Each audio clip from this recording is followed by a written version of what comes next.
Mga Gawa, 14 na kabanata. At nangyari sa Ikonyo na sila'y magkasamang nagsipasok sa sinagoga ng mga Hudyo at nangagsalita ng gayon na lamang na anupat nagsisampalataya ang lubhang marami sa mga Hudyo at sa mga Griego.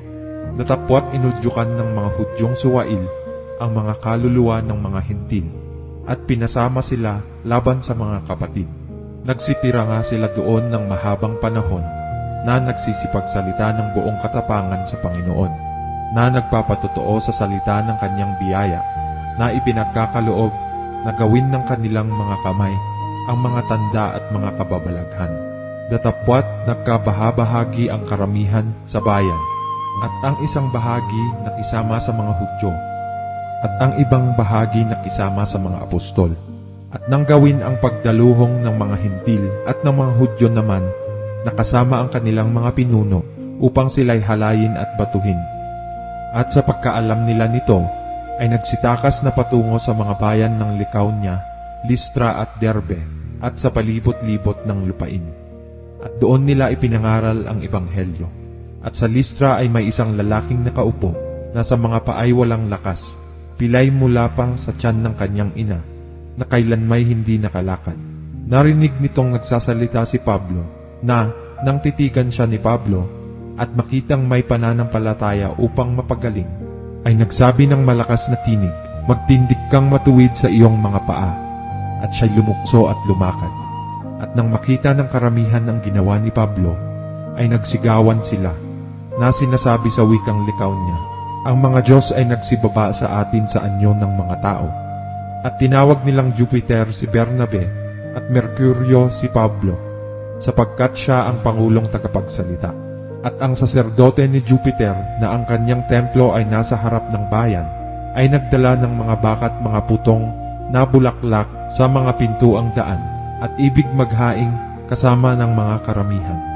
Datapwat nang marinig ito ng mga apostol na si Bernabe at si Pablo, ay hinapak nila ang kanilang mga damit at nagsipanakbo sa gitna ng karamihan na nagsisigaw at nagsisipagsabi, "Mga Ginoo, bakit ninyo ginagawa ang mga bagay na ito?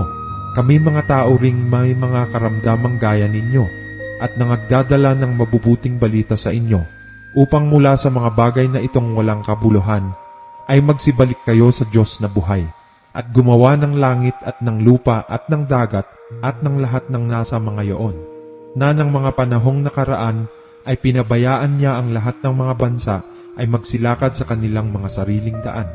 At gayunman ay hindi nagpabayang, di nagbigay patotoo tungkol sa kanyang sarili na gumawa ng mabuti at nagbigay sa inyo ng ulang galing sa langit at ng mga panahong sagana, na pinupuno ang inyong mga puso ng pagkain at ng katuwaan. At sa mga pananalitang ito ay bahagyanan nilang napigil ang karamihan sa paghahain sa kanila.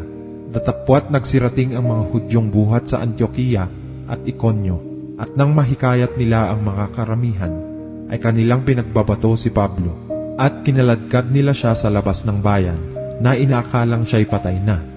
Datapwat samantalang ang mga alagad ay nangakatayo sa paligid niya, ay nagtindig siya at pumasok sa bayan, at nang kinabukas ay umalis siya na kasama ni Bernabe na pa sa Derbe. At nang maipangaral na nila ang Ebanghelyo sa bayang yaon at makahikayat ng maraming mga alagad, ay nagsibalik sila sa Listra at sa Ikonyo at sa Antioquia, na pinatitibay ang mga kaluluwa ng mga alagad at inaaralan sila na magsipanatili sa pananampalataya, at sa pamamagitan ng maraming mga kapighatian ay kinakailangang magsipasok tayo sa kaharian ng Diyos. At nang makapaglagay na sa kanila ng mga matanda sa bawat iglesia, at nang makapanalangin may pag-aayuno, ay ipinagtagubilin sila sa Panginoong kanilang sinampalatayanan. At kanilang tinahak ang Pisidya at nagsiparoon sa Pamphylia. At nang masalita na nila ang salita sa Perga, ay nagsilusong sila sa Atalia.